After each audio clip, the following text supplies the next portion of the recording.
You risk your skin catching killers, and the jury then turns them loose so they can come back and shoot at you again. If you're honest, you're poor your whole life. And in the end, you wind up dying all alone on some dirty street. For what? For nothing. For a 10-star. I'm Chris Spivey. And I'm Eddie Webb. And today we're here to talk about the uplifting movie High Noon, 1952.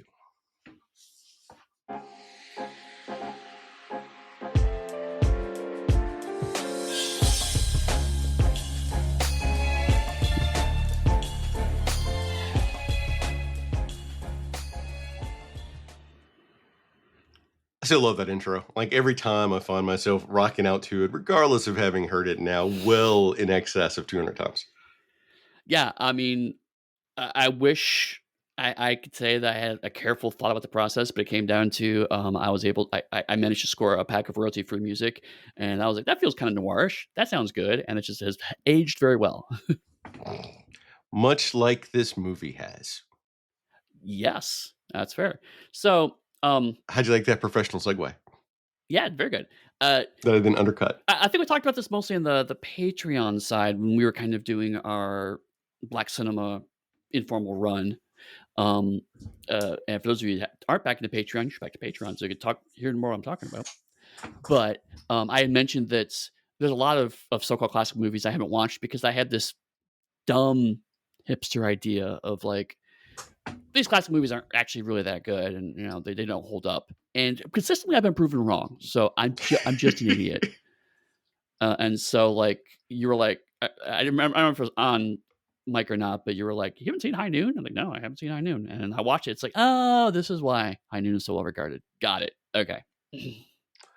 This is potentially this is easily in my top 10 favorite Westerns. I love this movie. I can certainly see why.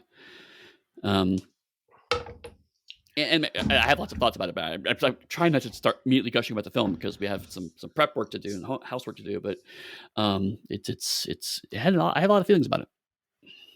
All right, then let's start with this movie when it came out. Depending on which historical scholar you may go to or what you may read, some of them say that it was controversial. Some of them say that it wasn't controversial. I believe that it was controversial because part of it came out during the height of the Red Scare.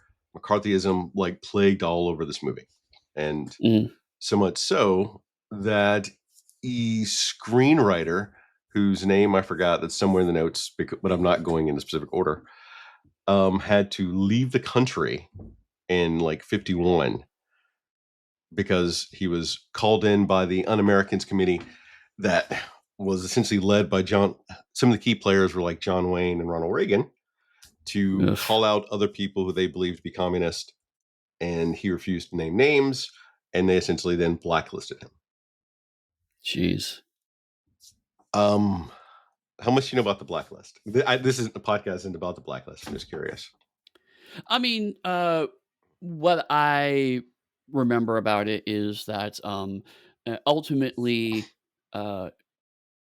in a move that is completely weird and erroneous, not at all relevant to the events of 2025, people in government started arbitrarily going after certain people in the media and assuming that they were acting in quote-unquote un-American ways, which is a very ill-defined term.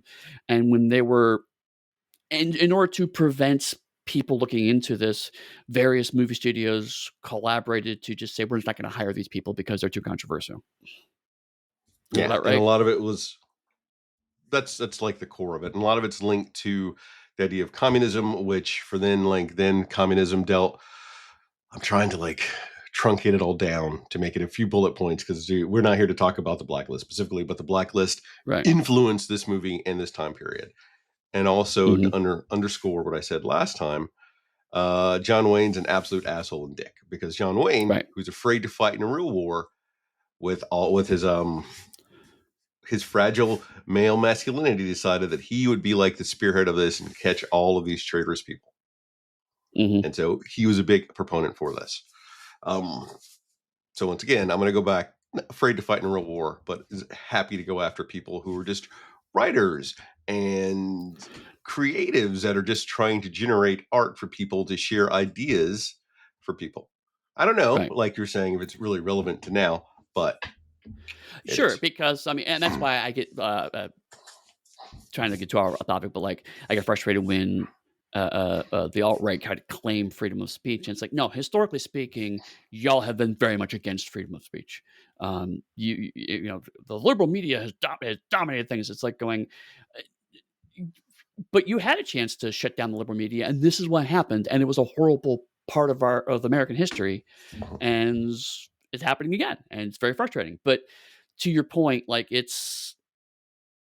I did not realize, like, I knew the date the year was put out, but I didn't quite connect that this was at the height of that thing, and so, like, I could see why people were nervous about this because this movie is not subtle in a lot of ways about what its politics are.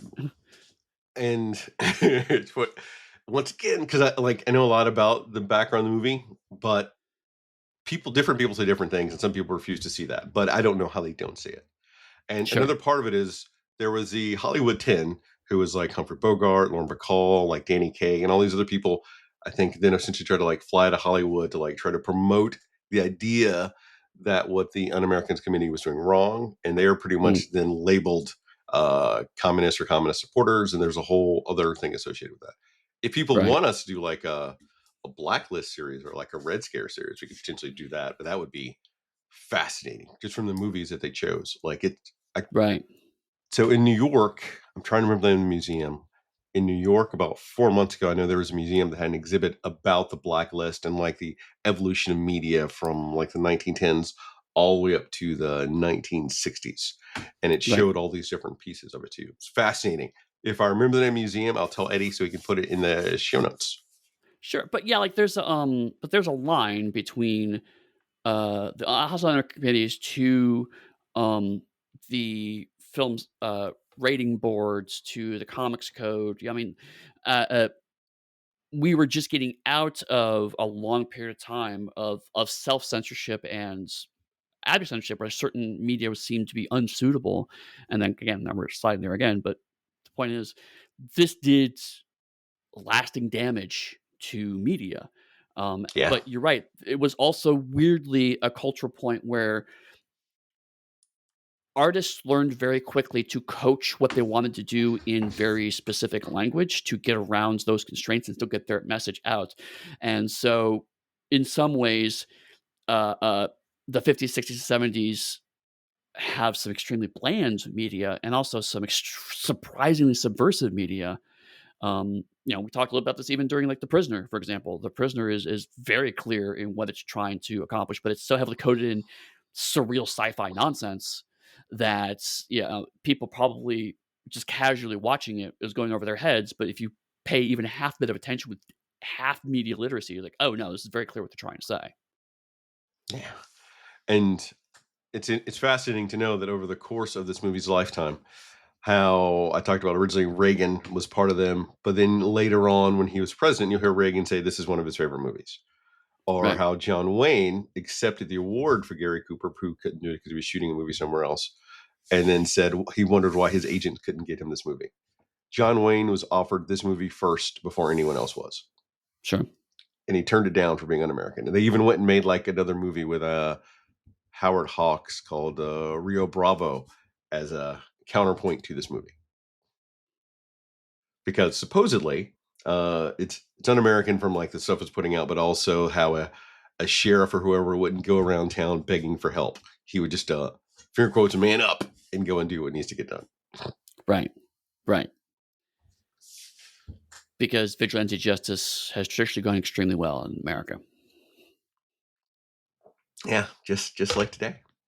Hmm. Um, to go to a different part about the movie, then. So this movie had a budget of like $730,000. It was a low budget even for then, but it earned Hmm. over 3.75 million during its theatrical run. And that's in 50s money, right? Yeah. So that's a ton of money.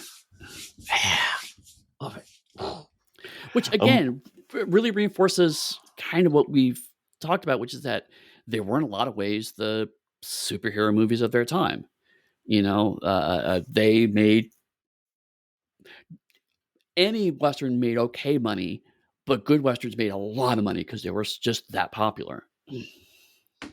and this is considered one of the preambles of like revisionist westerns that became big and named and get the name essentially hit in the 60s and like for it.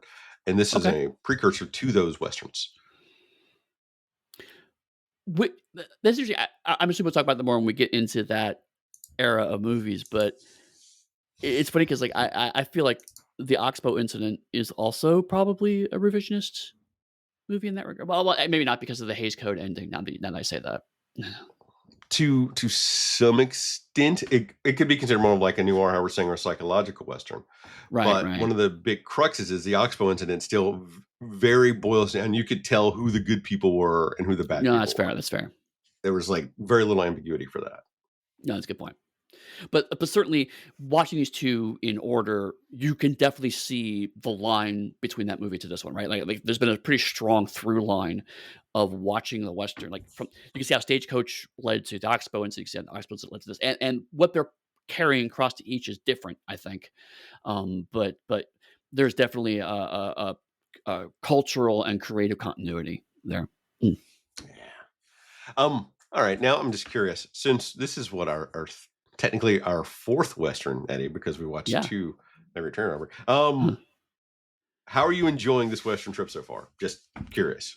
So, to be brutally honest, more than I thought I was going to, right? Like, I knew I was gonna enjoy it because I like talking to you and I like analyzing media, and I don't hate westerns. So I came into it, but, like, I've genuinely enjoyed it because these are just frankly good movies. Um, and also it's been doing something to me which you told me upfront that you kinda wanted to do, and so I was curious to see if it would actually happen, which is that deconstructing the popular myth of what westerns, quote unquote, are supposed to be versus what they actually were. Yeah. I feel like if I had to think about it now, most people think, oh, westerns are all like Gunsmoke. Although I suspect if you actually listen to the original Gunsmoke radio serials or watch the early Gunsmoke episodes, they probably also would not be what people thought westerns actually were. They're not having, sorry, excuse me, having listened to a lot of those and everything else making Haunted West. Eventually, they do become that just from how Right. long and popular Gunsmoke was. Eventually, you run out of so many moral quandaries, and sometimes you just got to shoot some folks. It's phew. Right. But I mean, I think that's what happens. Like a couple of really long running shows went very long, and any long running show eventually becomes a parody of itself, or at least a fossilized version of itself. And if those shows are popular, then that's what people remember of it. Um, uh, uh, Sitcoms are actually a really good example of this. Like if you watch a beloved sitcom from the very beginning, Chris may or may not be doing this right now, for example. Um, the early seasons feel very different from your perception of the show, and it's only the later seasons that become, oh, this is what I remember the show being, because that's when it becomes more popular. MASH is actually a really good example, although MASH deconstructed its own myth near the end, which was fantastic and brilliant. Um, but like early MASH and late MASH are very different from middle MASH. Um, uh, Cheers becomes a formula, but it doesn't start off like that, whatever. And so I think what happened is that when a couple of shows come to dominate the cultural perception of the genre, then people think, oh, the whole genre is like this. Um, when it's not actually true. Like a good example is actually how Native Americans are portrayed, right? Yeah. They're not portrayed as mindless raiders. They haven't been so far. Um, that doesn't mean they weren't, but that probably feels much more. It's season 10. I don't know. Native American stack again, I guess. Right? It becomes lazy writing because you're running out of ideas. And I was also somewhat selective in what we're watching. Like that's why Sure, sure. My Darling Clementine got punted in the end, and like one or two other ideas got punted. Although I'm not gonna lie, I did put some schlock in there, Eddie, just because I want you to watch it, and you know which one I'm talking about already because you see the list. Yes, the title alone tells me how that some of these are going to go. So, like, Oh, I'm it's gonna be prepared awesome. for it. I'm In prepared our for it. in our true B movie genreless fans will be very happy when we get there. Okay, Great. okay. We talked about this movie, how there were like low expectations, like a small little budget for it. In fact, the actual preview screening of the movie was so bad it almost scrapped the entire thing. Like people started Wow. laughing at the movie. They're having their own Rocky Horror version of High Noon when it was being showed. Wow. Do you know why? I mean, I do because I read the notes, but no, I wouldn't otherwise know. Ah, thank you for not sharing. Like I put the notes up there because the song like "Do Not Forsake Me, My Darling" was played essentially like every 2 minutes throughout the entire song, or some throughout the entire movie, Way or too some riff much. of it. That is way too much. Supposedly, around the halfway point, they started singing with the song back in the movie. And so it's interesting about that, and this is a case of where a movie sets up a trope, but then you uncover the trope in your life before you realize where it came from moments. Because, like, I have since watched a few of these, in particular, I'm thinking of the Gunslingers from the original Doctor Who, where they replay the same song over and over again. And I'm like, that's clearly a Western trope. And now I realize it comes from this movie. And it's very clear what the intent is that the lyrics of the song tie into the plot of the movie. And so you play it early in the beginning to go, okay, this is a song. Later on, it's like, oh, this song relates to the events of the movie. And at the end, it's the, oh, what I thought the song meant is not actually what the song meant. It's very clear what the goal of that is, right? Yeah. But 36 times is way too fucking much. And in the end, they knew that they had something here. So it was, I think it was a director and someone else went back and they revised it down. So they cut out some extra song bits. And that's a movie that we have now. Okay. If memory serves, I don't remember his first name, but the song was written by John Ritter's father. Oh, okay. And this is what I love though, is that he went and bought the song rights back from them. So he had to write his own song, went out and got the incredible Frankie Lane. In case anyone's curious, Frankie Lane was like a primarily country singer. If you look, you've probably heard Frankie Lane. I don't know it if you've seen Blazing Saddles, because he's a person that sings the theme song to Mm-mm. Blazing Saddles. Got it. Okay. To go back and make a version of this song they put on the pop charts, and it became wildly successful. So much so that the song then started promoting the movie to make the movie more popular before it came out. And actually, now that you say that, I finally get one of the jokes in Blazing Saddles because you're right. That is the same guy singing it, and then he gets cut off suddenly, which now I get the joke because he does it. Cool. I mentioned it's neat. It's neat when that happens. It's like, oh, I understand the thing that I like better now. That's cool.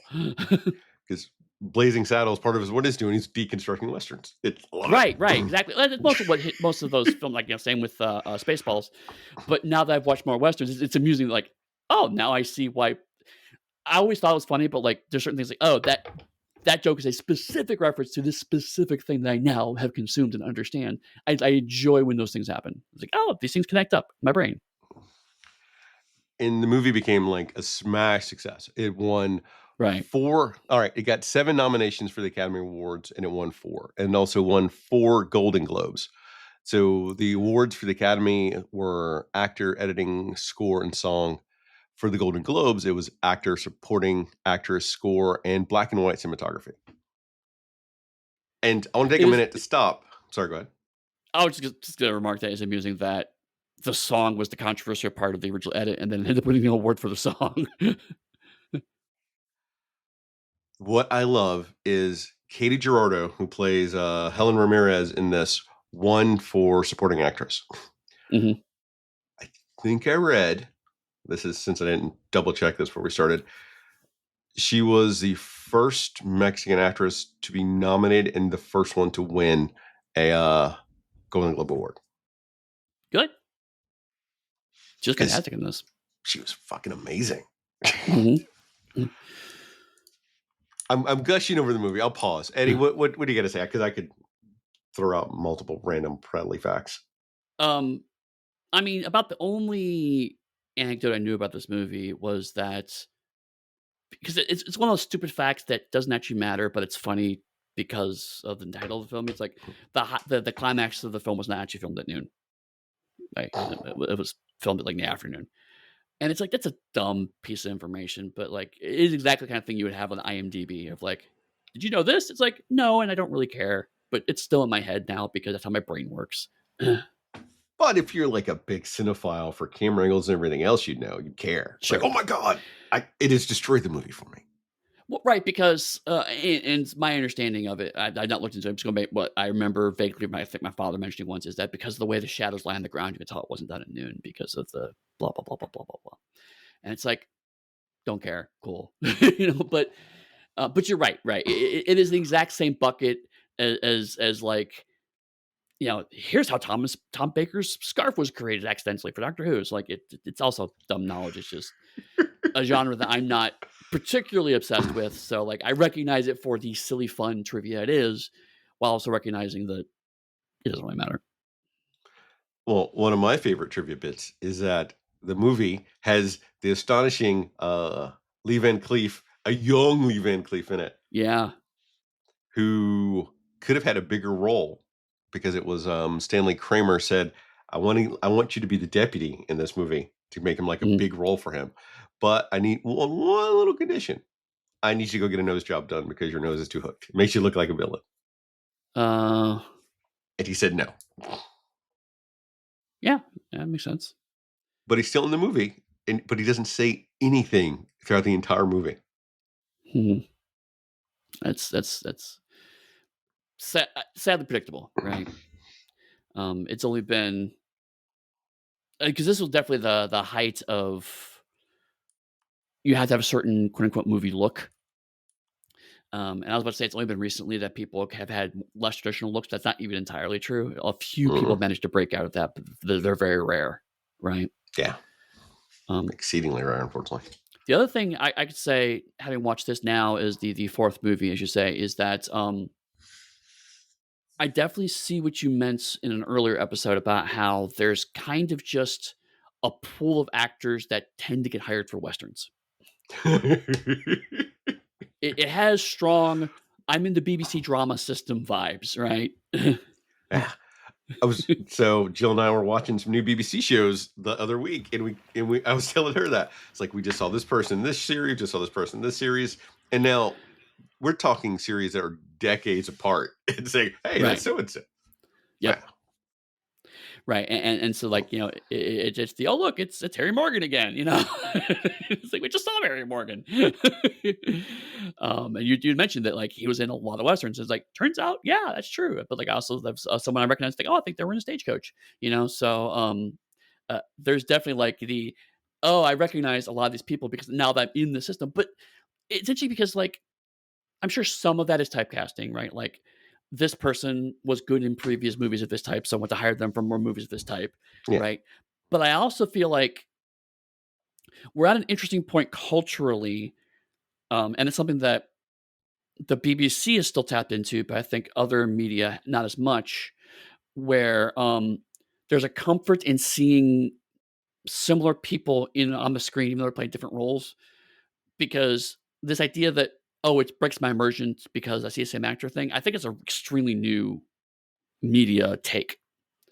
I think it's Hmm. much long term, it's much more like I like seeing, uh, um, this guy playing a very similar role. I like seeing, I'm trying to think of an example, like the Hammer horror films did this a lot, where, like, they had a lot of actors playing relatively similar roles, and that was considered to be a bonus because it's like, "Oh, I don't really care what this." They're not connected, they're not continuity, it's just I know this actor could do good stuff, and I like what this actor does, so I want to see more of this actor. So it's like I like these westerns, and I like these people. They're good in westerns, so I want to see more westerns with them in it, even if it's a completely different story and they're playing completely different characters. True. Now you're saying it. We really should do a Hammer horror run. That would be Honestly, yeah, a short one though. That'd be a because short they one. are very similar, right? It's like if you've seen 3 or 4 Sandman forms, you've pretty much seen the rest of them, and that's great, but not in short succession. See also any El Santo movie. Gonna keep that in mind. So this was Grace Kelly's second film during her Really, short acting career. really, how long was her acting Yeah. career? So I want to say Oh, in this movie she was 21. I want to say sure. around 27ish. She marries the Prince of Monaco and stops acting. Her career's only 6 years long. It's something like that. If I'm wrong, Wow. people tell me and whenever we post this, but I'm So thinking it's either she about that. had a lot of movies in short succession, or she just has an outsized impact on on pop culture. I think it's a bit of both because back then they made movies a lot faster though. Like they made True. High Noon, I want to say in a month is what the shooting was for this movie. That's really true. Like, I know Mexican cinema would churn out movies like literally every week around this time. So yeah, her second movie, I thought that was pretty fascinating. Ooh, this is more rumor and hearsay, but supposedly there were a lot of behind the scenes affairs going on, like Gary Cooper and Grace Kelly Huh. doing what adults do. Grace Kelly and Fred Zinnerman, who was like the director, Wow. Grace Kelly and getting some. Good. Good for her. come on, Eddie, Grace Kelly is beautiful. Like, Yeah, no, I go for it, man. Get this range. and Katie Girardo and the screenwriter, who was also I mentioned the screenwriter earlier, was the person that eventually has to flee the country. Right. I think I've got my people right. Right. Just throwing out random stuff. Okay. I eventually we can get into the movie, but I'm having fun still. So I'm leaning back how I do when I get in my David Lynch thing where I'm gonna like prattle on for a while and then slowly start talking. So you can like because that's what any good Lynch Well, person actually, would do. one thing I do want to touch back on, because it's relevant to the movie. You had mentioned that the movie specifically got an award for black and white cinematography, and so too, color would have been relatively recent as a film technology. Was that just intentional they shot it in black and white, or was it just that was the stock they had on hands? So actually originally they started shooting it in color. Okay, That was what Zimmerman was shooting it in color, and then when they were going back and they were looking at it, they thought that how bright it made everything, wasn't depicting the story they wanted to tell. So at great expense, they went back and reshot in black and white. okay, I couldn't that's imagine interesting. this movie being in color. No, no, no, right? Because we talked about noir a little bit last episode, but like we're at an interesting tipping point where because in the 40s noir is black and white because that's what technology prevented. Like, it's only around the 50s and beyond where shooting black and white now becomes an aesthetic choice. It's the we have another option and we're choosing not to because of how it conveys mood to screen. Um, and that's something I'm always fascinated by because um, even modern films, I have seen some fan edits where they will take modern films and redo them as black and white with computer technology. And the actual physical effect is perhaps usually mixed, but it is interesting how that change does reflect how we perceive it. Like for example, I saw a cut of Blade Runner that was in black and white, and it does Mm. really. I mean, it's very clearly meant to kind of this is a noir movie, get it because it's in black and white. See, but like it does actually change the tone of the movie on some level. It helps that Blade Runner was extremely saturated film for color, wasn't very bright anyway, and so the black and white actually makes it a bit muddy at times to watch, but it does change how you perceive it. And so I didn't realize this is one of the films that like made an intentional aesthetic choice based on the technology available at the time. Yeah. Funnily enough, I actually stumbled over a YouTube version of the Oxbow incident that someone had went and colorized. How'd that look? About how you'd expect it would. It's So not great, so but not it looked terrible. yeah, and it all instantly broke continuity and like from the draw that I had for the movie. Right. See, uh, uh similar example, like I did watch the original Doctor Who Daleks that was colorized and also edited down. And admittedly, I had more problems with the editing than I did with the color, but also seeing a lot of Doctor Who in color is not a problem for me. And so Doctor Who in color, that still makes a degree of sense. Um, but like, yeah, I couldn't imagine the Oxbow incident in color. It would just be distracting and jarring, I think, on some level. Yeah. Trying to see if there's anything else, a real big note I want to jump into before we actually move on. We talked about how impactful the movie is, and funnily enough, multiple presidents of different parties have commented that this is one of their favorite movies. I'm putting Reagan aside because Reagan just is Reagan. But He's not a president.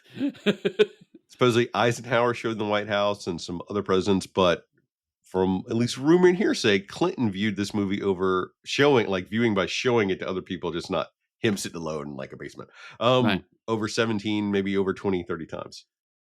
That is how obsessed he was with the movie.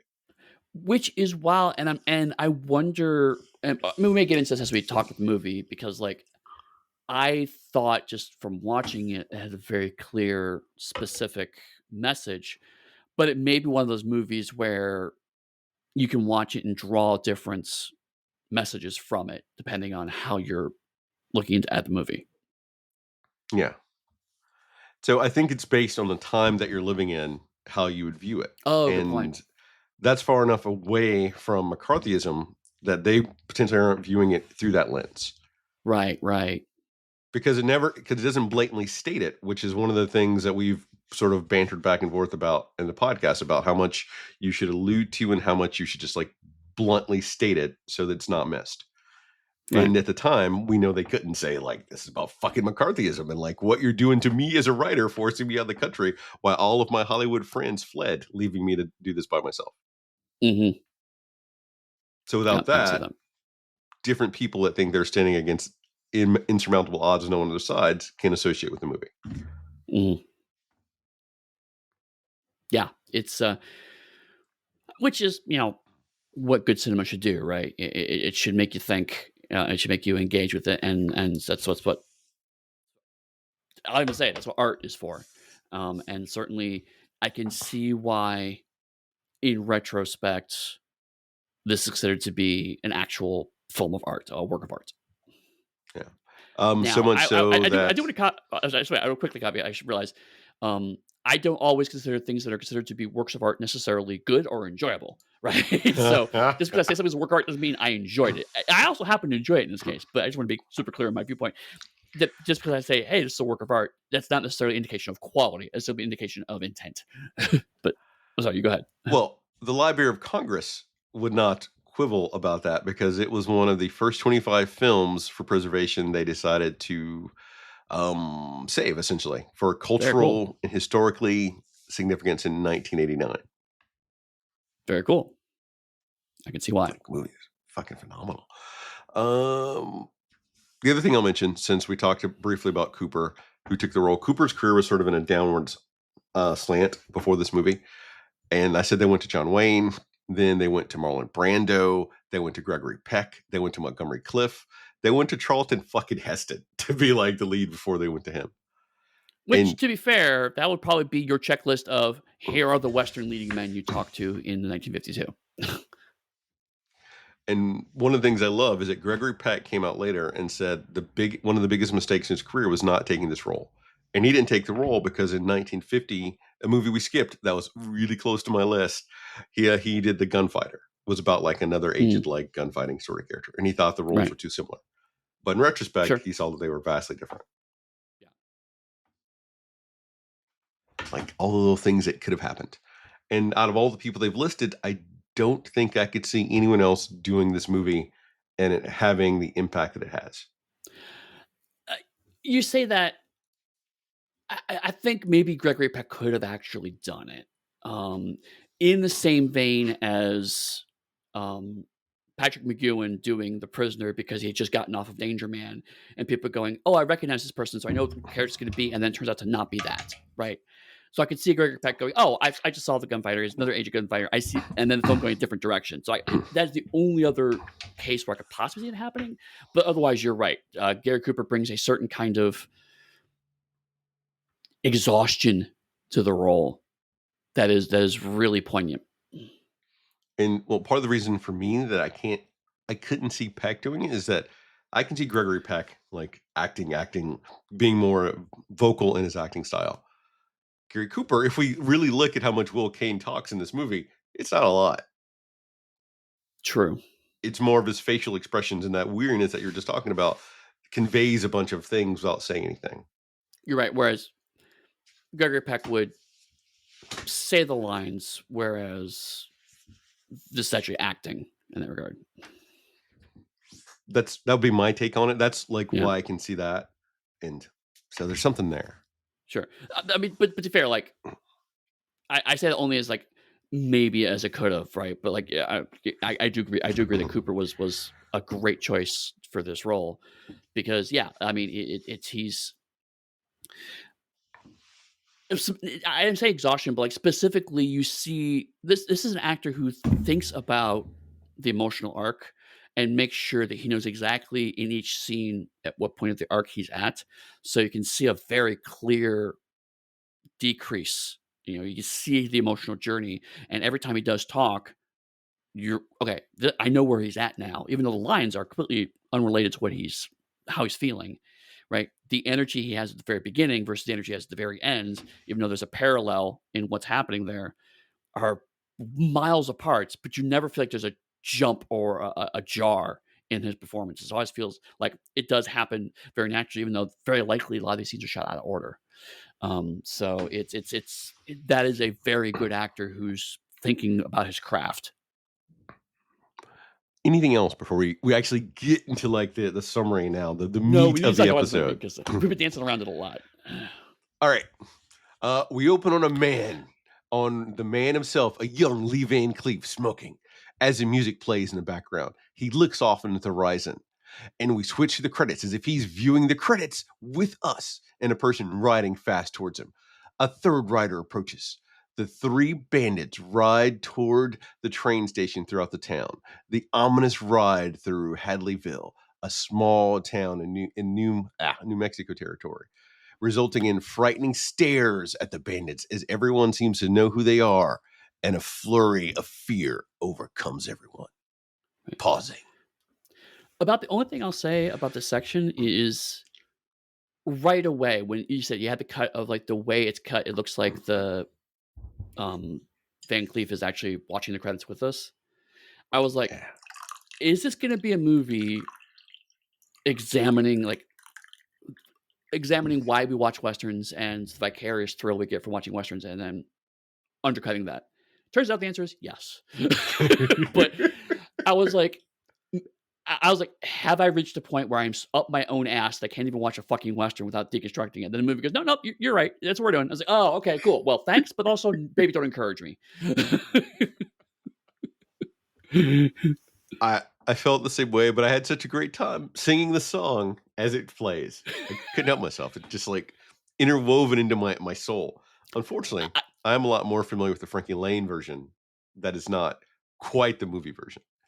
so, and here's an interesting point, right? Like, first time watcher, here's my experience. I was like, the song sounds vaguely familiar, but it's probably just a theme song, not knowing what was coming up, right? So I paid zero attention to the song. I was like, oh, it's a theme song. I think it's something familiar. I probably heard it before somewhere else. Move on. Like at this point in time, I have no clue what's about to come for me in regards to the song. But yeah, I'm thinking like, I wonder if this is an analysis of the Western inside of a Western. And then of course the fact is that the credit song comes back later and goes, hey, by the way, this is what we're doing. It's like, oh, the theme song was part of it all along. And it's fascinating that it starts with the bandits and like these three bandits who are they're minor characters, but it focuses so much on them, and they'll be like a reoccurring threat throughout most of the movie until well, you've seen it at this point until the other thing Right. happens. It's an interesting choice. Hmm. Yeah, they're Uh, a precursor. They're a portent. yeah, forgot to mention it is initially it's based. Oh no, that's not quite right. So the writer wrote it, but there's supposedly a short story in a magazine called 10 Star by someone else that had some similar aspects to it. So they went and bought 10 Star.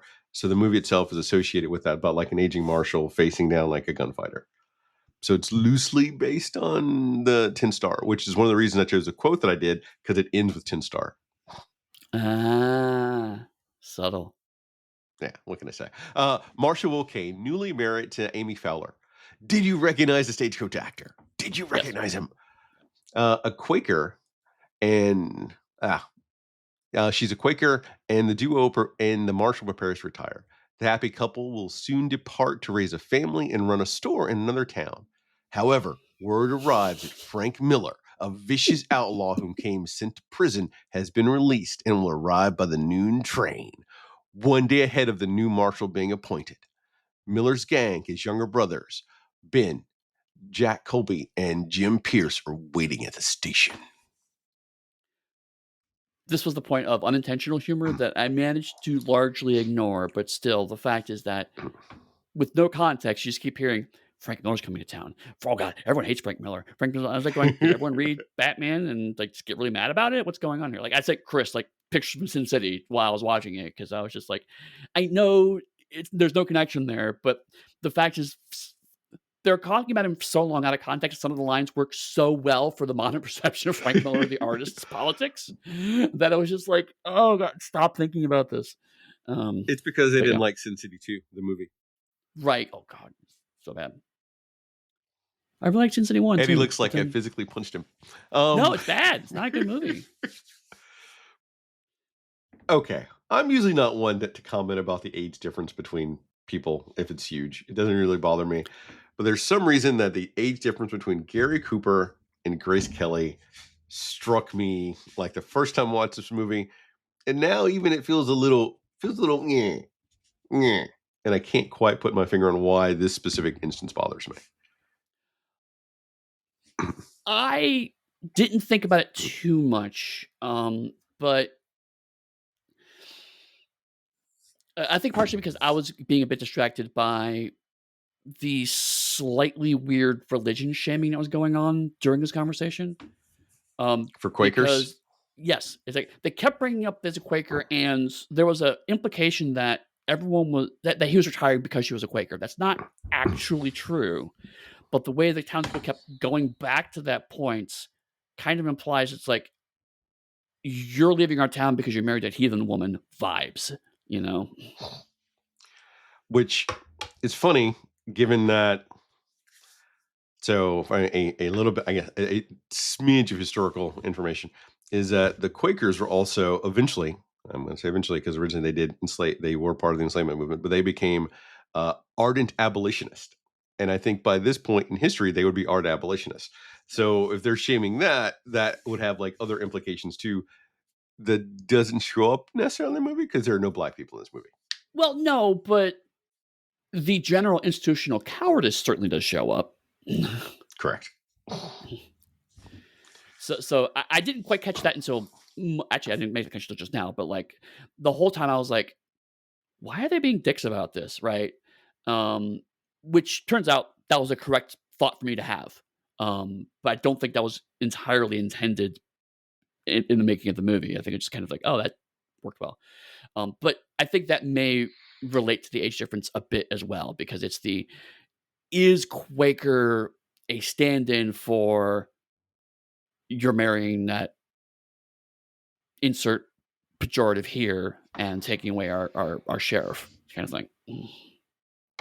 I would I would almost, for me, I didn't take it like that. I think the fact they kept making her a pacifist is what it was, and they were making a Mm, Quaker pacifist association, and thereby, for John Wayne, could be more un-American because she wouldn't want to kill anybody, and she's therefore making a marshal whose entire job is to protect people and potentially dispense gun justice.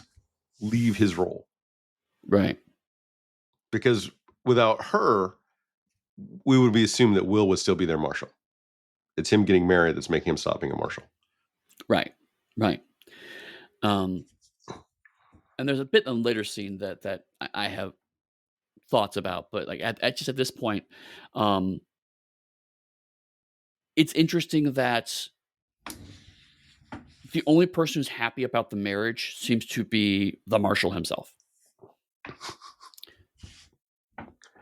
His wife is ostensibly happy, but we find out very quickly that's it's extremely conditional. Um, and everyone else is like very much fake smiles. We're not happy about this.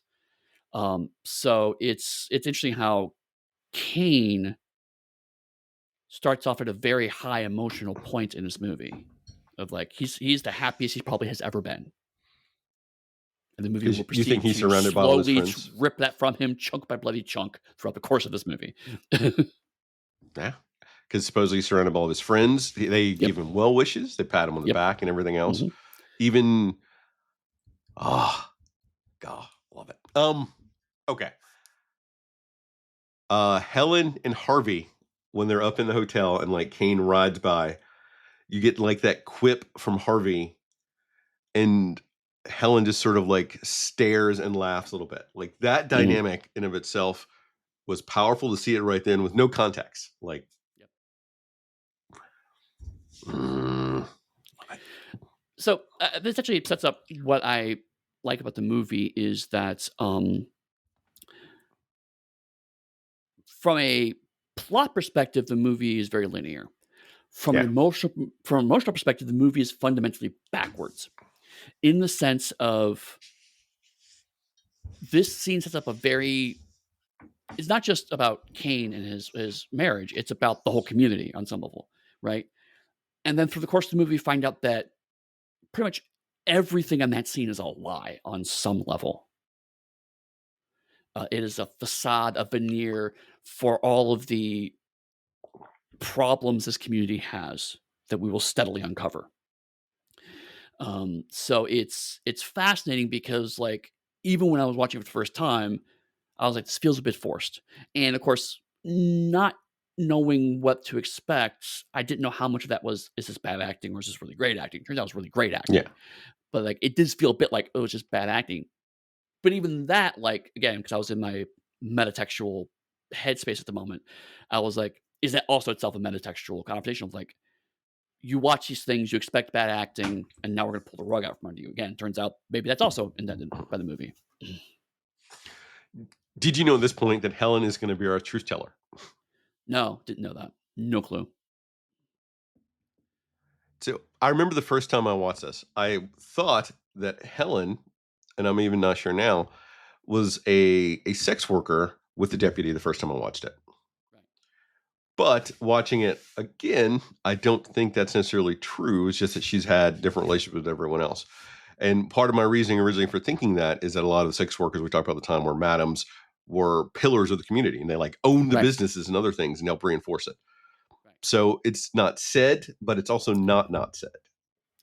And again, I'm gonna be honest, and the more I talk about this, the more I find I like the movies because she comes off as very stereotypical Mexican woman. She's hot blooded and she's opinionated and all the telenovela stereotypes, right? And then we find out what's going on with Helen, and you're right. She's the only person who is honest. She's still lying on some level because she's lying to herself. Yeah. Um, but she's the only person who is honest with everyone in this movie, and she is punished for it. And so she ends up becoming a very interesting character as a result. While the fact is that she is one only character who also doesn't change throughout the whole movie. Everybody else changes through the course of the movie. She Hmm. doesn't. But how people perceive her changes, and so how we perceive her changes, which is fascinating. She is the exact same character at the scene as she'll be at the end. Well, when she leaves, I should say.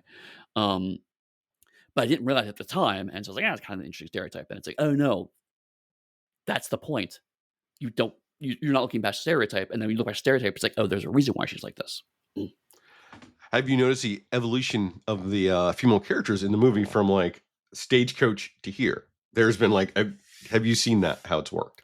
I hadn't thought about it, but now that you pointed out, yes, in Stagecoach there were very much plot devices, and here, uh, at least Helen is a strong character in her own right. Uh, uh, Amy, Amy's the Quaker.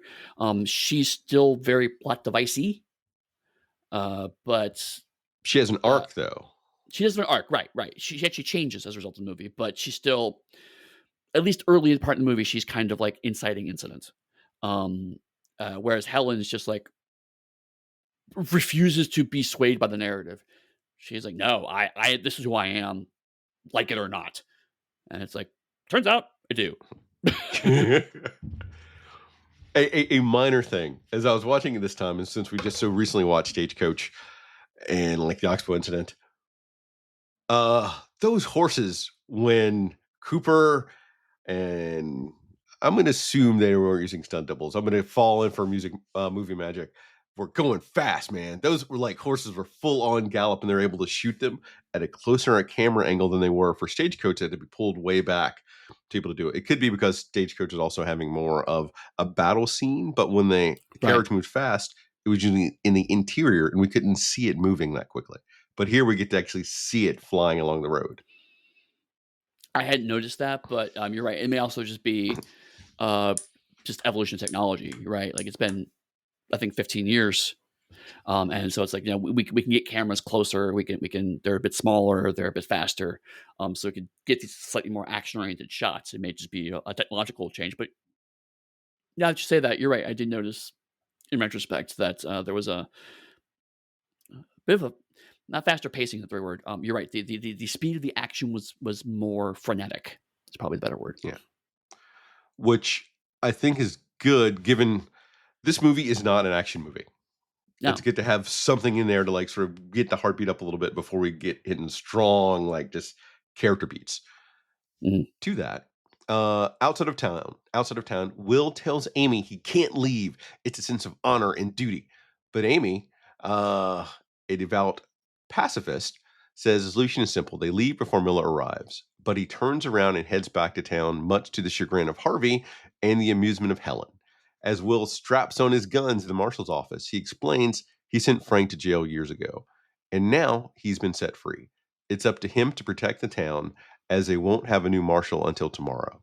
He says Miller and his gang would hunt him down anyway.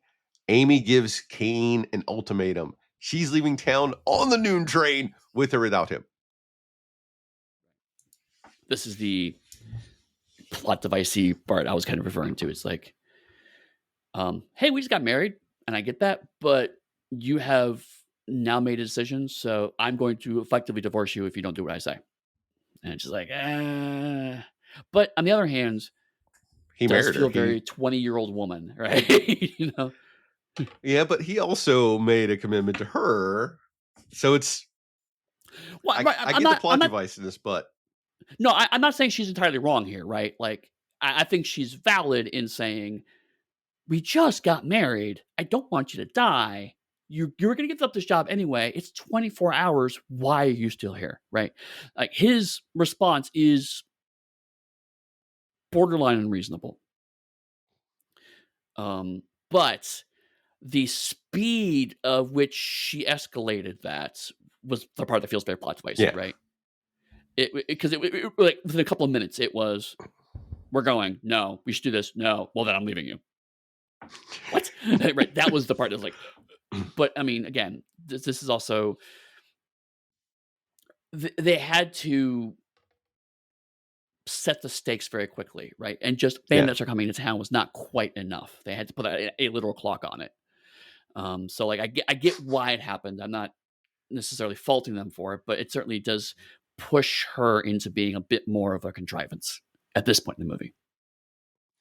Which that also makes sense given how short this movie is, and it's not in real time, it's sort of near real time watching it, so it Yeah. doesn't line up perfectly, but this movie is brisk. Yes. That is fair. Um, and so, like, your point of now we're getting to the kind of the commentary the movie's pointing towards is basically, hey, all of these rough and tough American values, if you think about them for a second, they're actually bullshit because uh, uh, the marshal is giving the this is what a tough gunfighter would say in the situation that I got a job to do and this is it's honor and duty and blah blah blah. And Amy's like, but no, man, that's do you hear yourself talking, right? Um, and then, like, even his explanation is like, I sent him to jail and he's gone free and he'll just hunt me down anyway. To Cooper's uh, uh, benefit, I should say, or Cooper does a really good job of se- saying that line as if it is the excuse it is. Right, the way Cooper, it feels like oh, and also, and he plays it like he's trying to justify what he's going to do anyway, which is exactly right. Yeah. Which, on the whole, he's not wrong, they would still come after him if he's gonna Yeah, come all the way back here, right. and at Which the same again, like, time, there's the idea that he could get his community that he's been a defender of to go and support him. Because we'll find out shortly that originally that's how they actually caught Frank in the first place. Right. And that's, I think we're starting to get, no, we're not quite there yet. No, we're still strapping on the guns. Never mind. He's not gone to the community yet, so I won't go into that part yet. But like right now, the speed at which Kane is willing to take up the guns also establishes that he thought he was going to be happy stepping away from Marshall, but he kind of had talked himself into it. It's clear that wasn't where his heart is. His heart is still doing this job. Yeah. And part of that even goes back into the concept of having to pick up the gun to defend your town. You lose a part of yourself and you can no longer fit into that town. So Right. that is a clear delineation there, playing with what's inherent in Westerns at the same time going against that narrative. Yeah. Yeah. So like, Cooper is playing him as visibly diminished by this decision. And I like He the clear delineation of putting on and taking off the gun belt. Just not for him, but for a couple other characters. right. Um, Okay. I I forgot to mention, because it's relevant to later on in the movie, but this reminded me, in the wedding scene, he intentionally tries to hand over the tin star, his badge, to someone, and they said, "No, wait until the new the new marshal gets here." And that's an act that will be is relevant later because I just realized you're talking about the belt. Is like there are lots of very intentional symbolic acts that the movie doesn't draw a massive amount of attention to, but they're also very clearly staged so that we absolutely can see what is happening and recognize that it is symbolic on some level, but it's not like a close cut on what's actually happening. Like, did you notice this? It's not that overt. And the belts are another example of that. yeah. And I love that when the Judge Percy Mitrick shows up, he was the Mhm, person that actually sentenced Frank to go to jail. And he tells Will, you should leave, much like I'm leaving right now, and then tell him a story about like Athens and then a story about 8 years ago, how he then fled another incident similar to this one, mhm. showing that he's a cowardly judge that will dispense justice, but is afraid to actually have to reinforce it when something negative happens. Right, right. And we get Um, Will not judging him for it, just staring at him as he rides off. right. I thought it was another scene, but I guess it is here. But you're right in the sense that what this establishes is that Will does care about this community. Kane cares about this community. And so if they want to leave to protect themselves, he doesn't judge them for that. Uh, um, the only person who is judging him for staying is Amy. Yeah. Everybody else is just assuming he's going to stay, which is the other thing that's interesting about this judge conversation. Is like he's urging Kane to leave, but there's also the caveat of, but if you do, I mean, you have a plan to protect us too, right? You know, it's not explicitly said, but like there's certainly an expectation that Kane will somehow solve this problem, even if he's not, even if he's fleeing to save his life. It's not. It's more explicit in later conversations, but here this starts to plant the seeds of it's not entirely altruistic. And I'm loving the clock that's like a running motif throughout it. Yeah, What I'm not loving though is that we keep jumping back to the train station to see these three dudes sitting around waiting. This one's okay because this is where we get Amy actually going to the train station and physically buying a ticket. So that's has right, part of like a scene that goes with it, and them sort of one of them eyeballing her. right. So this is the part of the movie, honestly, where I was confused until near the end because you accept these are three guys that were riding out at the beginning of the movie, and the movie did kind of explain that Miller has three other men with him, but it was still kind of like, who is one of these guys Miller? Or did the train already arrive? Right? Who they were in relation to the narrative was unclear. In retrospect, I liked that because they aren't really characters. Like I said, they're more a portent of doom. They're a way to signify shit is going to go bad. And it's going to happen real soon because his harbingers, his the people who are seeing the town ahead of him are already here. And so and that also ends up setting up Miller as this almost force of nature, right? Like, we don't see Miller until very late in the movie. Everyone talks about Miller, and then we keep seeing these three guys, and they stand in for the threat of Miller. Anyway, so they're just symbols functionally. Yeah. So like the fact I don't know who they are, what they're doing here is fine because they're supposed to be a bit unknowable and a bit just detached from the reality of the town because they are symbols of evil. So like I in retrospect I like that, but certainly at this point in the movie I was like, what is going on with these guys? All right.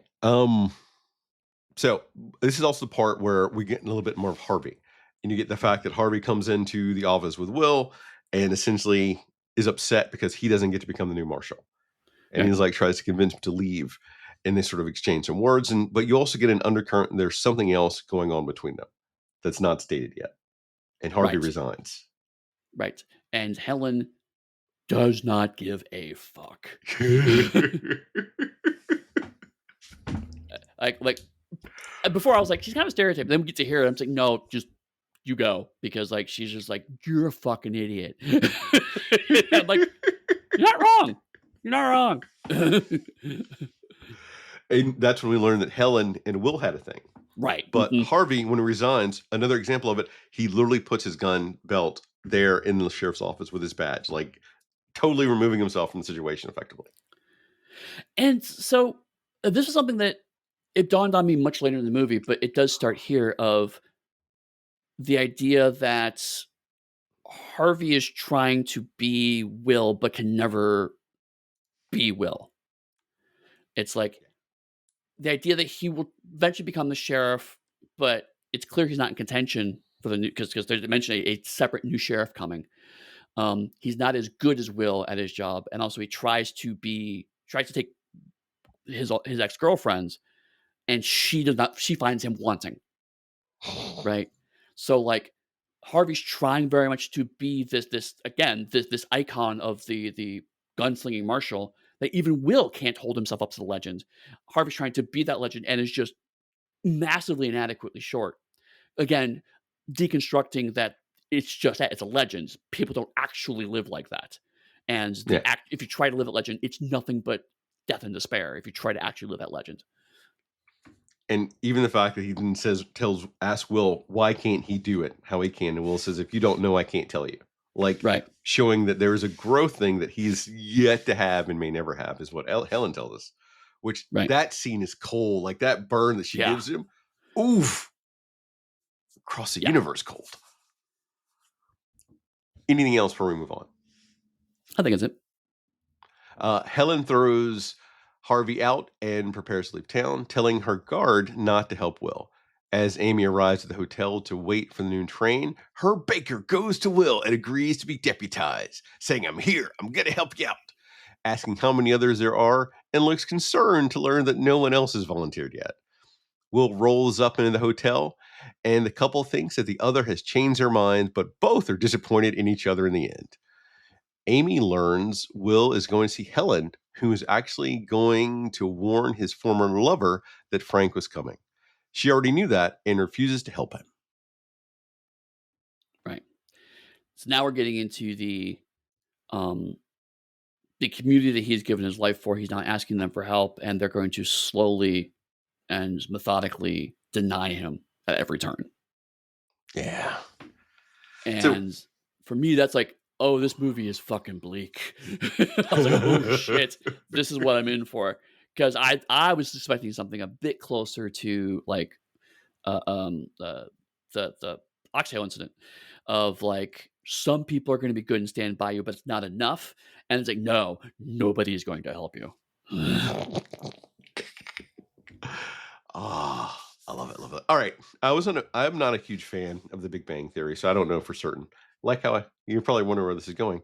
Yeah. I'm curious if Amy Fowler here is, at least the name wise, the imperation for Amy Farrah Fowler on the Big Bang Theory. You know more about Big Bang Theory now than I do. Then all right. I was just curious. I was heard the name and it instantly hit in my head. I remember hearing that. I was like, is that any sort of You know what? correlation? That feels like the vibe of I was a kid and watched this movie. The name stuck in my head. Then 30 years passed. I forgot where I had the name from, but it stuck in my head, so I used the name, kind of thing. Okay. I've got It's some of just a those I'm guess. waiting to use so myself. No, totally. Hmm. There have been times where it's like I think, "Oh, this is a really cool thing that came out of my head," and then, like, I find the media that I clearly got that from when I was younger. It's like, "Fuck." This is also the scene where we get to see that Helen is like a shrewd businesswoman who owns like all these different business, and she's going to sell it for $2,000 to like whoever this Yep. person is, only to find out he can only afford 1,000, and is willing to take that cut, but the rest of it's going to go to the people that work for her. So I want to know Helen's story, Eddie. Much Yeah, like right? in the Oxbow incident, I wanted to know. Oh, I forgot his name. Maybe his last name was Martinez's too. I want to know Oh, yeah, Martinez. Martinez's Yeah, yeah, story. yeah. I want to know Guy who like dug a that bull out of his story. Like own leg. that's the story I want to know. Like what's fuck is Helen doing that's like so awesome in this town? Right, and another movie of, like, here's a super cool Mexican side character that because of the nature of American cinema, we will never know about, but is very clearly an awesome character in their own right. And the tension between her and Will, fucking fantastic. You can like feel the air galvanize the room just how they're staring at each other. There's a lot of staring acting going on when they're Right, in the room together. right. And so what's interesting here is to parallel the Helen and Will conversation to the Amy and Will conversation earlier in the movie. Amy is clearly more willing to push the conversation um, and try to get her way. Again, I felt it was a bit forced and a bit abrupt, but at the end of the day, ultimately, it was the she recognizes he's not going to change his mind, so she has to put an ultimatum out in the hopes that that will get him to change his mind. Right? Helen knows him better, but also she allows that to become a kind of defeatism before the conversation really gets steam. She kind of knows where the conversation is going to go, and so she doesn't put a lot of energy into it. And she's also really kind of there's a lot of displaced anger in that conversation. Yeah. And the fact that I could tell from the acting and the writing that his displaced anger is really, really fantastic because she's mad at him for staying and she's mad at herself that she can't convince him to go. And so she just ends up being mad at him. And that's also the fact that she told her guy that came and said, I can go help. Do you want me to go help the marshal? And she says, no. Yeah. Because she's like, don't bother. It won't change anything. And but part of me also think that's a layer of maturity given her age and experience versus what we would have from Amy. Right. And so this is what I was talking about before about like we're now undercutting the stereotype is like she's not the hot-blooded Latina woman, right? It's the no, she's pissed off because she has a fucking business here, and now that's ruined because this asshole's gonna come into town, and my ex-boyfriend who should be protecting me is gonna stay here and get himself fucking killed, and I can't do a goddamn thing about it, so fuck all of you. And it's just like, oh, okay. Now I get why you're mad. And you have very valid reasons for being mad, lady. And it's when Will leaves the hotel and doesn't say goodbye to Amy at all. Yeah. And that's when we get the God, the pissy like hotel guy who's running it. He breaks it down how things were better when Frank was here and how Will is a total pain Right. in the ass. Right, and yeah, and then that's when I was like, "Oh," like, I've said more like, "This is where it gets bleak." I'm like, it's the now we get and once again, I'm mad that this fucking old Western movie is so relevant to today, but you get a community who immediately start turning over. It's like, "Well, when the this guy who was powerful was in charge, things were better and the trains ran on time," and it's just this asshole coming in and actually tried to instill justice and morals that made everything rough, and it's just like, "Damn, you motherfuckers turned on a dime." You were And he celebrating also his wedding an hour ago. so, all right, 2 points. First, I wanna say that the hotel clerk is also the person that tells Amy that Will and Helen had a thing. Like, boom! I didn't Oh, I have to forgot tell about you that, you're that, right. but I'm telling you that anyway just to, like, stick the knife in. Well, the other part is, to what you're saying, is that certain members of the community, like the people that have families essentially, were praising Will. Everyone else, though, that didn't have that, were really reinforcing when Frank was here. Like, people that have kids that have to go to school, that don't wanna be shot, were like, "Good job, Marshall."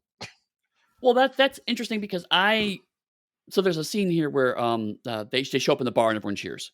Um, I had been assuming that that bar was the community place, but you're right, actually, the dynamics of these towns was that was more the rough place where the rough people go. Yeah. Like, the church would have So, been their okay. community center, which is where they had, like, all the family No, people. you're right. Okay, so I misread that scene. So it's not as bleak as I make it out at this point in the movie. It does get bleaker later, but at this point in the movie, you're right. No, there is it's now more of a there are 2 sides of town. And that also was one of the reasons I was really curious what Helen's occupation is. Like, is she a madam? Is whatever she is? Because minor spoiler for like 10 seconds from now, we know that she also had a relationship with Frank. Right. So they're the different relationships she's had, her like position in town, the fact that the bar is so rowdy, and even like the hotel clerk looks to be someone of dubious character would make me then think that possibly Helen is awesome, but also has dubious character, or just likes to run businesses that other people enjoy.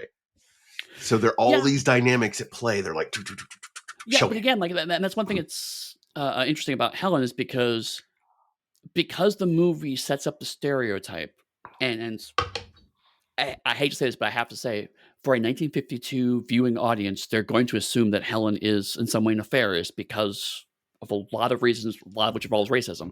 Yep. And then the movie just abjectly refuses to deliver that, because she kept scenes where you're expecting her to do the treacherous thing, and it just keeps not happening. Like Nope. you said, like later on, she has a relationship with Frank, and she broke it off apparently with Yeah. Frank. And so minor spoilers, we'll get there. But we also know that Frank was abusive to her. Right, right. So like all these things. Mm. And she even specifically states in a conversation that this is a hard town for a Mexican person to be in. Yep.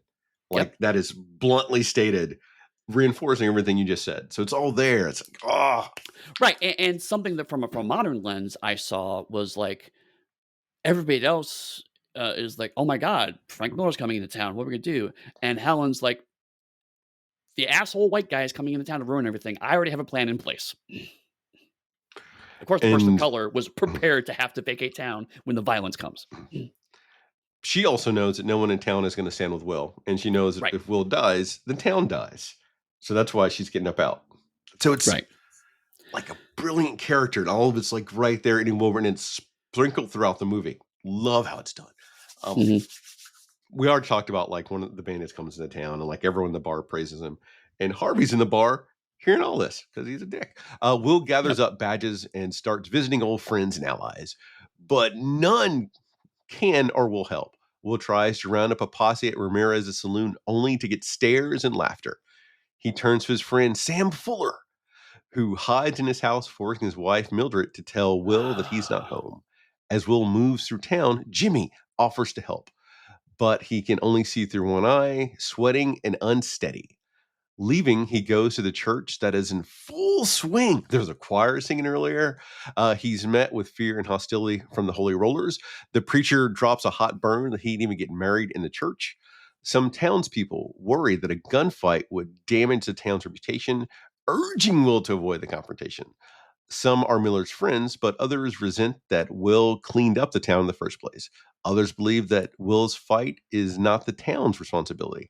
Martin Howie, Kane's predecessor, is too old and arthritic to aid him. Like a right. whole bunch of movie right there. Just him walking around, going from place to place. The shots of Gary Cooper walking, Mm. fucking fantastic. Yeah, and again, like, reinforcing my idea that, these writers are more of a symbol than characters. Like, when he goes into the bar, he runs into one of the writers, Yeah. and there's not really a conversation. Will recognizes who he is, but they don't really it's like, the writer kinda sneers and laughs at him and walks off, that's basically it, and he still goes into the bar, right? It's like, I just literally saw the guy coming out of the bar, he's got the bar behind him, but I've gotta try. And then, like you said, his own deputies in that fucking bar and does not stand up. Uh, But this is also the point, though, when he goes into the bar, he knows that some of them are with Frank, but some of them also helped him last time against Frank. right. And he pleads with them, and the barkeep taunts him, and this is where we get his first time he snaps. And he like Yep. slugs the fuck out of the bartender who falls to the ground and makes a specific comment. You've got a badge, Marshall. What am I supposed to do? Right. And that thing comes in of him apologizing and trying to help the guy up after that. That was so interesting, right? Because the bartender. Okay, so let's forget. Yes, we're obviously sympathetic towards Kane in regards to all of this, but he is still the legal authority at this moment, right? Yep. And so functionally, there's a cop who punches somebody out for simply having a different opinion. And Yep. so the bartender correctly is like, it's basically an abuse of authority. And then Kane's like, no, shit, you're right. You're absolutely correct, and owns up to his own failure to uphold his high standards. And I was like, I was not expecting that scene. Because again, the movie's like, this myth of the marshal who can just throw his weight around and do whatever he wants to because it's quote unquote right is a problem. Yeah. And he's essentially laughed out of that bar. Like, Yeah. Because he got frustrated at them laughing at him and he took an action. And so now they're even less inclined to help him. And to Will's credit, he's like, when he's like, okay, you know what? I fucked up. And they're like, no, just get out. He's like, okay. The way to de escalate is to vacate. Um, and so it's like, one, man, I wish more police actually had proper de escalation skills like that. But two, right, it shows how desperate he is. Is yeah. like he is now violating his own moment to moment's moral code to try to hold up his higher code of justice and honor, which are, again, the movie continuing to reinforce, are implausible and unhealthy. And then we even get the confrontation when Harvey goes to confront Helen, and we find out more about that relationship. And she breaks down to Harvey how he can never be the man that Will is. And Harvey tries to get physical, and she slaps him. She Yep. like brings it. Oh, I fucking love this character. Yeah. No. She is weirdly, she is the character with the most agency in this whole movie. Right. Everybody else is either a coward or stuck in an inevitable downward spiral. And she's having none of this shit. Again, like we now move to the Latina woman stereotype, the part of stereotype where like she refuses to conform and makes everything about her and drama. And she's like, no, she's just tired of everyone's fucking bullshit and they will not listen to her. And it's like, again, And she's not a hysterical woman. She's just no one's listening. she's something that I think that viewers generally want. They want an active character that's doing the thing. And we've got Will, who is our primary protagonist, going around being ineffectually active. Right. Helen is a supporting character who's being active and successful in the action she's taking. Right. It's just the actions she's taking are to leave the film. Yeah. Oh, love it. Okay. The I don't know. I don't want the big scene yet, which is him going to the church. He goes to Fuller's house, like Sam, his buddy, who was there for his wedding, who is a person telling him how great he was. Literally, the man hides out in his house, and he knows he's in this house. And the wife Yeah. has that look on her face. I'm sorry, my husband Yeah. sucks. Yeah. I'm sorry Harry Morgan sucks in this movie. I mean, he doesn't suck, but his character sucks. But I was like, "Oh, buddy, I liked you so good in the last movie, and now you're doing this. What's going on?" Oh, there's like, ooh. Okay, the church. Got I so much to like how unpack. I like how he goes to church and some of the people actually get up to volunteer. Like you Yeah. have parts of the community, they're like, you're right, we'll stand with you to do the thing. And you notice that most of those are the younger guys that are all standing up to go out there. Yep. Yep. Um, and again, I really dig the preacher being petty, right? Because he's like, because he starts off reasonably well, right? It's like, you're bringing violence in, that's against the gospel, blah blah blah. And he's like, and then it's but you didn't even get married here, right? And Will's like, my wife's a Quaker. You wouldn't have had the service here anyway, you fucking dick, right? And it's implied, but like, he's like, you see Kane trying to choke it down. It's like, I just punched the guy for maybe that's not the right reaction. Maybe I need to put this Will on my side. So you can see him visibly trying to choke down the response. Um, but like even then, like the preacher's not being like obvious evil preacher guy. Like he doesn't keep hammering that point home. He also backs off from that confrontation a bit and Yeah. tries to redirect it. So it's just a moment burst of annoyance that felt very real. So It's the and that another thing kind of thing, you know? that interaction with the religious figure resonates even more with me now because when I was going to marry my wife, I had to meet the conservative rabbi that of the synagogue where her parents go, where she used to go, and he Uh-huh. would not marry us regardless. Wow. And regardless of anything, and I had to still meet and engage and interact with this person. So we went somewhere else and found a different person that would do it, but I had to have that interaction though. So it's so that Right, really struck right. home this time around. No, totally, I can see that, especially because, yeah, it's the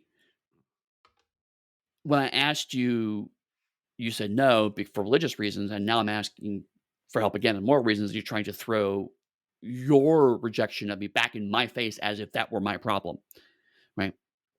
Yeah. Which, again, to the movie's credit, they don't spend a lot of time on this moment. They don't linger on that moment. It doesn't become a religious debate. But it does feel very much like a man who is frustrated. Everyone's frustrated. Everyone's scared, and so they start acting out in very human ways that make sense, but ultimately add up to Will is going to probably die. And I don't think they could have focused on the religious aspect of it because I think they would have lost most of their audience at that point in time. Agreed. Agreed. Agreed. But the fact that they make it a discussion with their with we finger quotes the upstanding members of the society in the church who send the kids out. The kids are excited to get out of church, Eddie. They were like, Right. "Yeah!" Which, as a young child that had to go and sit through many hours of church, I myself was excited to get out. And they were like, Right. "Phew." And to That break was it good. down, in the end, there was like an older white dude stopped the younger white dudes from wanting to join Will, and it becomes a huge debate. And it ends with the mayor who was at his wedding fully supporting him, saying that Will should leave town because your gunfight would be bad reputation for the town. It means we wouldn't make as much money for everything else, everything going on. Oh yeah, I forgot about that part. Yeah, you're Boom. right. Like he's just like, not you shouldn't do this because it'll injure people. It's the I would make less money if you did this. And I'm just like, are you fucking kidding me right now? Some things are timeless, Eddie. Timeless. Like Right. boom.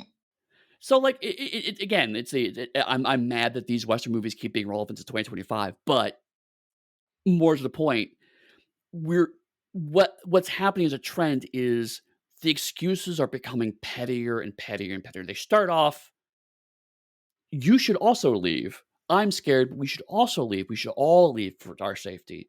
And we've now moved down to, "Buddy, you're costing me money." Right? This is what we're Yeah. down to. And that's bluntly stated there, but that's also one of the impetuses for Helen to leave. Right, But we knew that Helen cared about Will versus the mayor, who was a fake friend, obviously, right. who just wanted him to do his job. And then, like, Oh, even the kids are, like, making fun of him. And it's like, "You're gonna yeah. die. Pew, pew, pew, pew." And it's just like, even the kids are against you, it's like, "Buddy, you have lost." And then to go to like his mentor, the person that got him the job, to go ask him for help, because we know he even sent like Johnny, the kid. So I was going to mention earlier, he took a break from his death walk to make a kid stop smoking, like Right.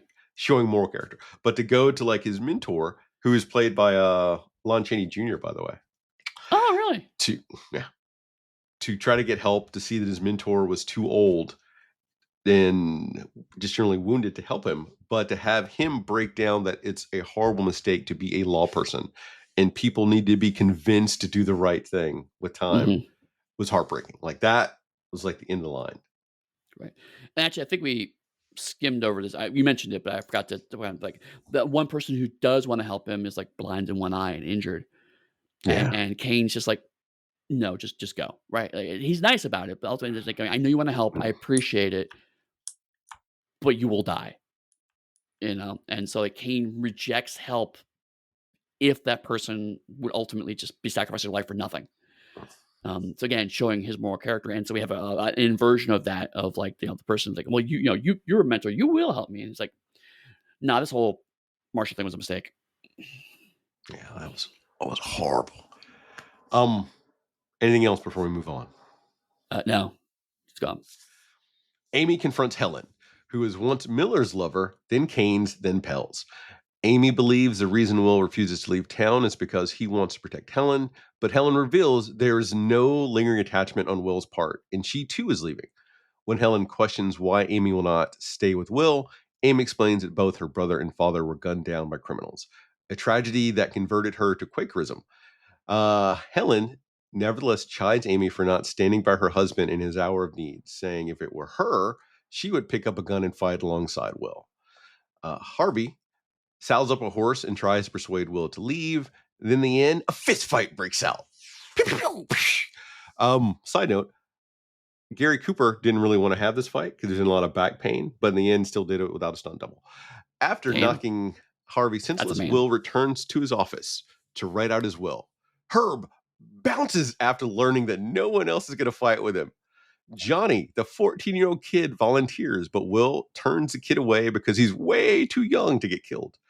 As the clock ticked towards noon, Will goes into the street to face Frank and his gang. Amy and Helen ride by on a wagon bound for the train. Helen stares Will down. The train arrives. Frank steps off as the lady's bored. Once again, I know we keep talking about Helen, but she's so amazing, right? The Amy and Helen story. In my head, I know how these movies tend to go, and Helen just abjectly refuses to be that character. Because Amy's like, "You're doing because you secretly love Will." She's like, "No, I'm done with him. If I was still with him, I would stay and protect him, like you should be doing, bitch."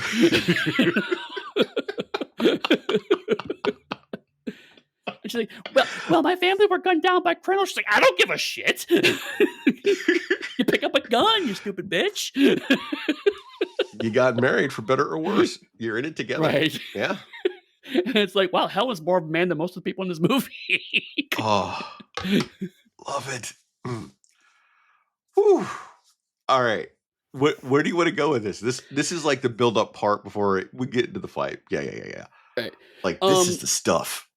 So like, yeah, I mean, like, that's what I had to say about the Amy and Helen conversation. Because, but the other thing, I guess, one more thing I want to say is that uh, Amy doesn't like storm off, right? Like Helen calls her out, and Amy just kind of sits with it for a while, and she sits with Helen. I mean, she's visibly sitting with Helen. Um, so like with no dialogue, just with cinematography and body language, communicating that Amy's actually thinking about some of the stuff that Helen said, which is interesting. Right? So you Yeah. did before, like Amy does have an emotional journey, emotional arc in this movie, realizing that maybe her devotion to pacifism is misplaced. Which is interesting in a movie that is going out of its way to tell you that violence is a terrible solution. Yep. And this is also the scene where we get though Helen admits to hating this town. Yeah. Like hands up, I hate this town. Like, oh, like bam. Out of everything she's done to support it and make it a town. Right. For business. Right. But again, like, I hadn't thought about this during the time. As we're talking about it, I realized Helen has every quality that every other character wants to possess in its positive form, right? Amy is like, I want to do this for love. And Helen's like, if you loved, you would do this. I love and I leave. And when I leave, I cut them loose completely. I do not entangle them in my lives any further because I love them. I break off. If you stay in this town, it will financially suffer. And she's like, I am making sure that the money, because I am living in this town, I'll make sure that the town is actually, my portion of the town is cared for financially as a result of that. Mm-hmm. And then Amy brings up the faith component of like, this is because of my faith. And she's like, your faith is misplaced because you're not allowing you to protect the people that you care about. So like, as we're going through this movie, I realized Helen, all of the reasons why people are arguing why they can't help Will, Helen embodies the reasons why they should have. But she's still leaving town. Yeah. Because she is a Mexican woman. Right. And normally I try not to bring up those kinds of qualifiers for these kinds of conversations, but I think it's really relevant to me because to me, it feels like the movie is going, if this was not a woman, if this was not a Mexican, you would have a different relationship with this character. But because she is, that is why you, the audience, have these expectations of her. Yeah. And It Helen bluntly refuses to states it. Yeah, right. So like, and Helen's like, damn near telling the screen, "I will not be your stereotype." Okay. We've talked about cinematography. One of my favorite scenes is Harvey in the bar and that over the shoulder shot of him drinking and seeing Will walking down the street alone. Yeah, That is one of my favorite shots in the whole film. yeah, no, that was it's just him. He's like, you see behind him, he's literally turned his back on the audience now, as it were, and just and is watching the person he's supposed to be protecting try to find help. He clearly sees that, and it's just a song is playing, and this is the moment where it's the oh, we thought what they thought the song was about is not actually what it was about. Well, I take And it back. The final playing of the song is when it actually twists. We're still at the this is still the song is like, and this is when Will died, is what the song is implying, right? yeah, and you've got Harvey in the bar still with the people that were laughing at Will. Now they're jabbing a little fun at him, just a smidge. To Will having talked to the mentor is about to fully break down, goes into like the barn of the horses and is considering leaving town finally. Like this is a Mhm. moment where he's almost going to leave. Where we get Harvey come in and there's a confrontation between the two of them. And he has like his full break where he says, "Don't shove me, Harv. I'm tired of being shoved." And Yep. like that is as much as we get as a final full breakdown for him before the fight starts. Um, Before that, or was it before that, or is it after that? I don't remember. The barber scene. I don't remember when that actually It lands. happens after that because they have a fist fight, and then he goes to Barber to get cleaned up. Right, right, okay. Um, I found that interesting because of the relationship barbershops have with men in American communities. Um, uh, because on the one hand, without context, without really kind of understanding what's going on there, it does feel a bit weird, right? Of like, he's about to die. Why is he getting cleaned up? You know? But I saw it as very much a self-soothing incident. Yeah. It's the I feel better about myself. I feel more confident if I'm cleaned up. So I'm going to go to the barber to get myself cleaned up so I can I know this is bad, so I just need something good to happen just for a minute, just something for me, just for a second, right? And so this is me doing something for myself right now. And then in that moment, he finds out they're making a coffin for him, so he can't even have that moment of peace. in role playing parlance, what that also means is that he got in a fist fight with Harvey, and Harvey took some hit points off of him. He went to the barber shop, and Short that rest. got him back like 1d6 hit points before the Right, big right, fight happens. right. Exactly. Yes. I want to break it down for people. Oh, that Herb scene. Like that person. I'm right there with you as long as there's a group of us. They go, oh, I can't help if it's really just gonna be the two of us. I didn't want to be out there with you when shit happens. I wanted to be able to hide Right, in the crowd. right. Um, so this is when I said before that this feels like it's a connection to the Oxbow incident. Like these scenes are kinds of the inverse of the everyone wants to go hang somebody scene, right? That was the mob justice having the negative component, Yeah. and how people are very quick to adhere to mob justice, and so that was the this is bad because two people get together and try to take justice in their own hands goes wrong. Whereas this movie is the when people actually do need to stand up, like you saw in that one scene of like the 7 people who walked out, how hard it is for people to make the hard decision against the community.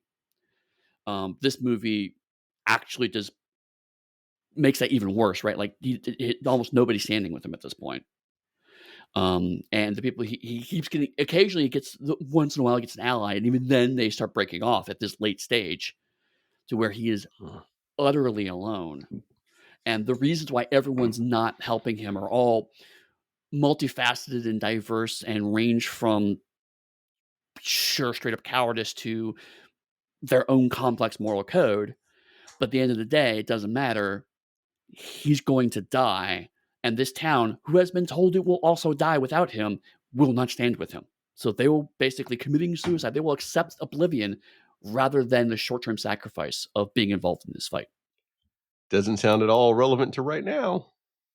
Bleak, bleak. And you're right. Yeah. I mean, this is basically a movie saying, "Hey, communities live and die by their community, right? By supporting each other, and this is what happens when you don't."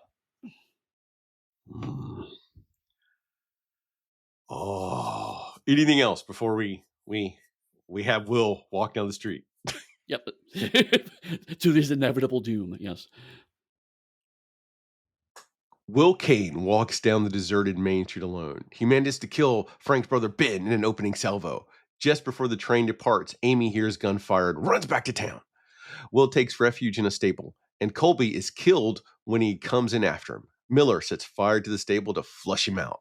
Will frees the horses and tries to escape on one, only to be shot off and cornered. Despite her religious beliefs, Amy picks up Pell's gun and shoots Pierce from behind, leaving only Frank, who grabs Amy as a human shield to force Will into the open. When Amy claws Frank's face, he pushes her to the ground and Will shoots him dead. Boom! Big climactic gun battle. Yeah, and so Amy has listened to Helen, and has finally made a decision, um, and that's awesome. Um, So my question for I'm of you before yeah. before you do that, as a first time viewer up to this point, did you think that Harvey was going to come back and do something to help, or just be completely knocked out? That's just what I was gonna say. Like, I'm a little conflicted about this because on the one hand, you're right. I kind of thought Harvey would get over his shit and come and help out, which didn't. I kind of like that. The movie has gone so far to say that the lone gunslinger myth is a self-destructive concept, and then the lone gunslinger kills 3 people. And so it's just like, are you undercutting your own thing there, right? So I don't think so, because specifically, I think even put in the comments here is that it's not what you would envision as a high noon fight. From like most people, when they think of high noon fight, they think of like True, two guys, maybe two or three guys, walking the true. street alone, staring at each other and This shooting isn't an out. ugly fight. He shoots a motherfucker from behind a column to start the fight, like bam. Right, That's how he that's a fair kills him. point. It's not one on one. They're walking down the street and he ambushes him. So that's how the Oh, fight we have. that's actually an interesting point I hadn't thought of because you're right. The very beginning, way back when Amy first confronted him, he was like, "I have to do this because my honor, because of the code." And at this point in time, he is in no way, shape, or form fighting honorably. No, there was honor if there was 12 of us to fight the four of you. Right, If it's just right, me, we're going to use guerrilla warfare tactics, and that's what right. this whole fight is. So it's interesting because like I knew that he, like I said, I mentioned before, like it was basically bloody chunks being pulled off of Kane through this whole movie, and like you could see him sacrificing himself slowly, but I had not realized till we just talked about this is an additional sacrifice, this part, additional compromise of his own values just to survive. Yeah, so he can hopefully try to get Amy back. It's probably his Right. primary thought. I can survive. I can go have my wife back in this other life, and put away the gun. Right. And to your point earlier, we're talking about women with agency. Yeah, like Amy has stopped being a plot device by this point in time, and to the point where she is violently involved, like not only just shooting people, but also clawing someone's face. Like she is viscerally, violently involved in this conflict now. And if it were not for her actions, Frank probably, sorry, Will probably wouldn't have survived this situation. So Amy He would be dead. demonstrably contributes to his survival. Which what I found interesting though is like she goes into the sheriff's office where he wrote the will and everything else. Harvey's gun is on the wall. She doesn't take Harvey's gun.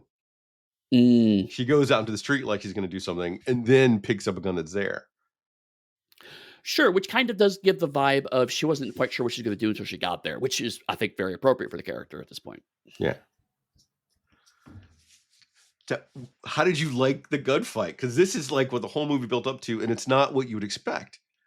No, yeah, and actually, I like that because, like, um, even the Oxbow incident, like, there were still pretty cinematic fights, you know? It was an ugly scenario, but the actual fights that happened were kind of what you expect from cowboy films from the time period.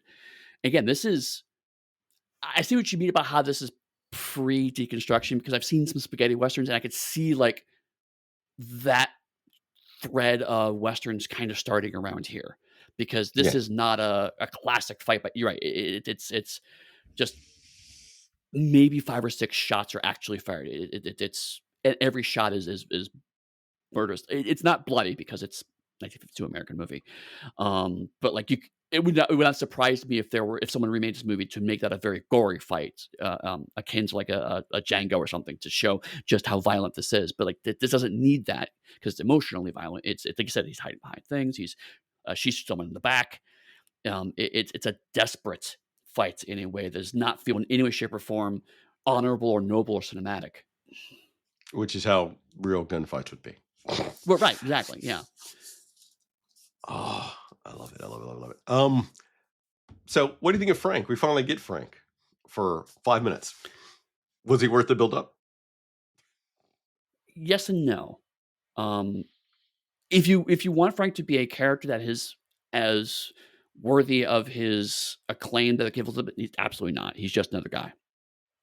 But that's not the point of Frank, I don't think.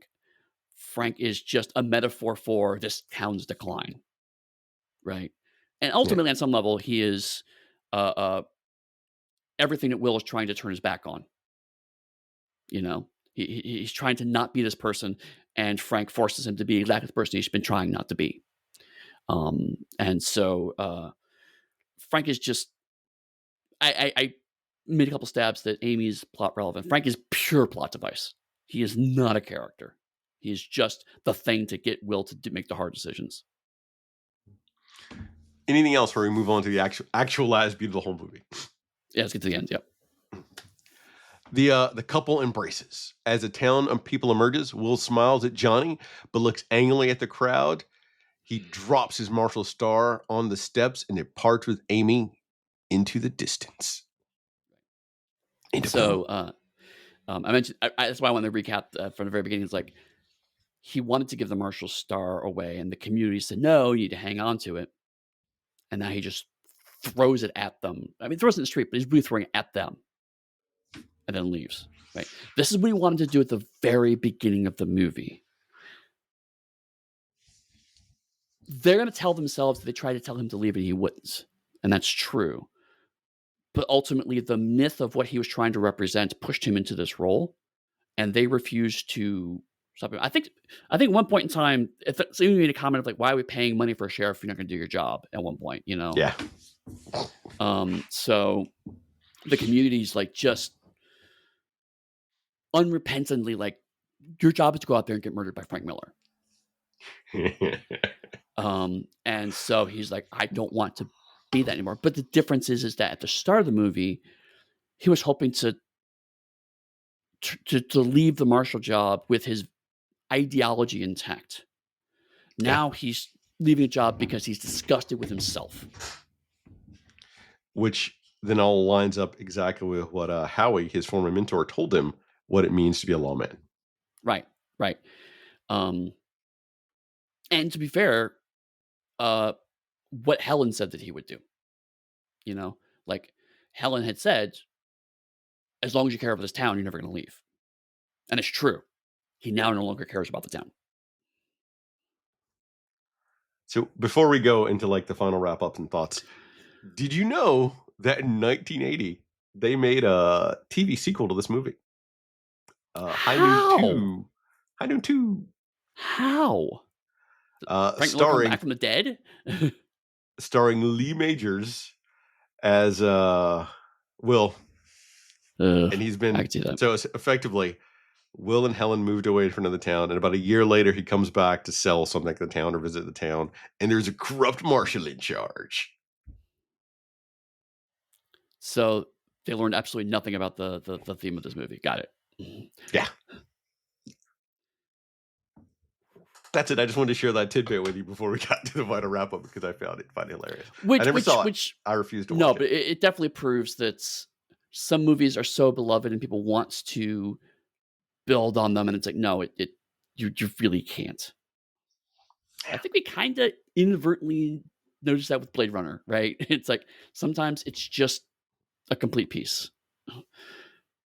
2049 could have been better, but Right. I mean, in the sense, but also 2049 also basically is set in the same world, but largely its goes in a own different part thing. of the world.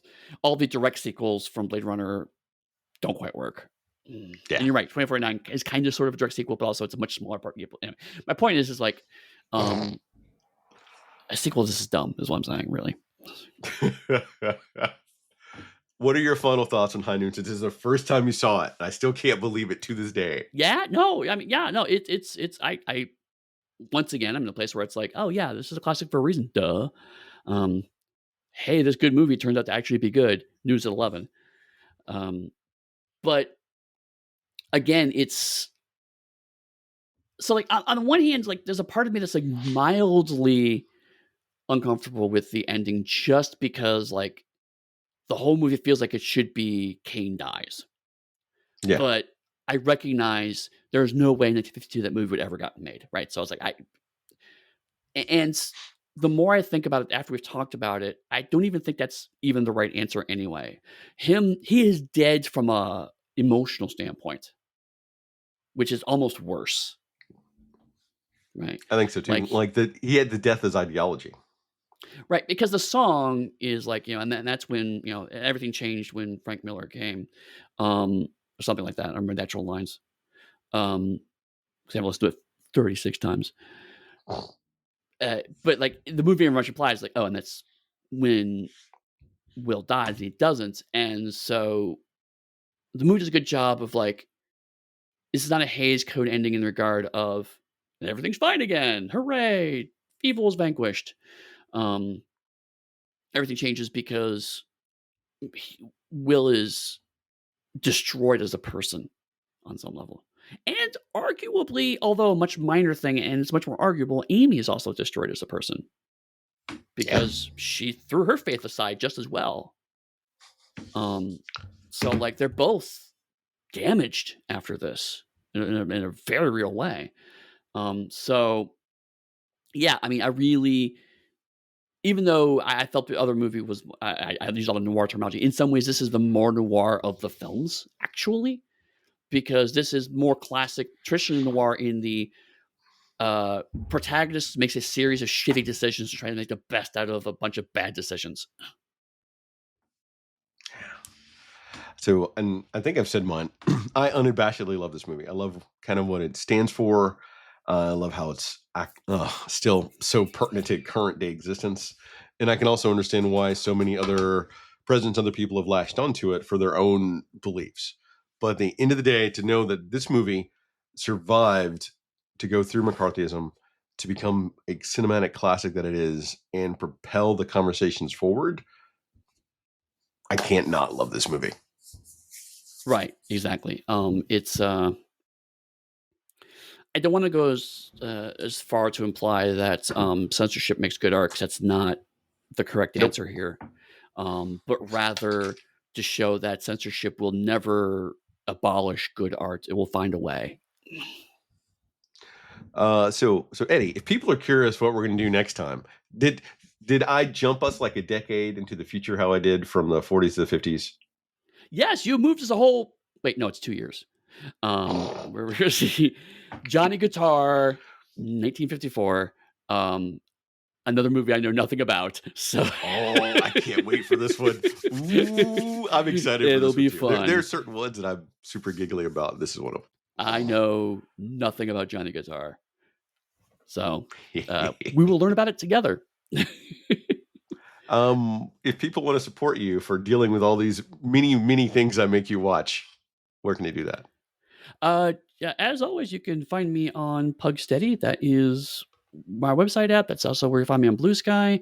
You can also support my silly dog game, which does not have many gunslingers, but does have a few, at realmsofpugmire.com, which that is my creator-owned game, so I get a chunk of that.